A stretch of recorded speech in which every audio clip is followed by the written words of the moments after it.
Business பண்றவங்களோட மிகப்பெரிய புலம்பல் என்ன தெரியுமா? என்னோட பிசினஸ் நான் எதிர்பார்த்த அளவுக்கு நடக்கிறது இல்ல. அதாவது என்னோட கிளைண்ட் நான் எதிர்பார்த்த அளவுக்கு வரமாட்டேங்கிறாங்க. சேல்ஸோ இல்ல சர்வீஸோ நான் நினைக்கிற அளவுக்கு நடக்கல. நான் நல்ல குவாலிட்டியான ப்ராடக்ட் கொடுக்குறேன். நான் நிறைய விஷயத்த தெரிஞ்சு வச்சிருக்கேன். நல்லா எல்லாரும் கொடுக்கறத விட நல்ல ஆஃபர் பிரைஸ்ல கொடுக்குறேன். பட் ஏன் கிளைண்ட் உள்ள வரல?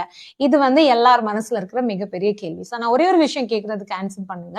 உங்ககிட்ட இருக்கிற சர்வீஸ் எந்த அளவுக்கு பெஸ்டா இருக்கு? மத்தவங்களை கம்பேர் பண்ணும்போது நல்ல சர்வீஸோ இல்ல நல்ல ப்ராடக்டையோ கொடுக்குறீங்க அப்படிங்கறது உங்க கிளைண்ட்டுக்கு நீங்க எந்த அளவுக்கு தெரியப்படுத்துறீங்க?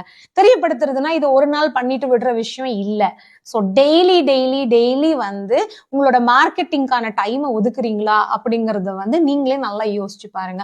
ஒரு பிசினஸ் ஸ்டார்ட் பண்ணும்போது அதுக்கு இருக்கிற ஆர்வம் சில நாள் போக போக பாத்தீங்கன்னா கொஞ்சம் மாசம் கொஞ்சம் வருஷத்துக்கு அப்புறம்லாம் நம்ம மார்க்கெட்டிங்கை சுத்தமா விட்டுட்டு கிளைண்ட் வரல அப்படின்னு மட்டும் நம்ம உட்காந்து புலம்ப ஆரம்பிச்சிடறோம். பட் உங்க பிசினஸ் நல்ல growth வரணும், டெய்லி கஸ்டமர்ஸ் வரணும், டெய்லி உங்க பிசினஸ் நல்லா நடக்கணும் அப்படின்னா டெய்லி நீங்க மார்க்கெட்டிங் பண்ணணும். ஸோ எனக்கு ஆல்ரெடி இவ்வளவு கஸ்டமர் இருக்காங்க, நான் இதுக்கு மேல எதுக்கு மார்க்கெட்டிங் பண்ணணும்னு நினைச்சீங்கன்னா அந்த கிளைண்ட் உங்களை மறந்துட்டு இன்னொரு இடத்துக்கு போறதுக்கு நிறைய வாய்ப்பு இருக்கு.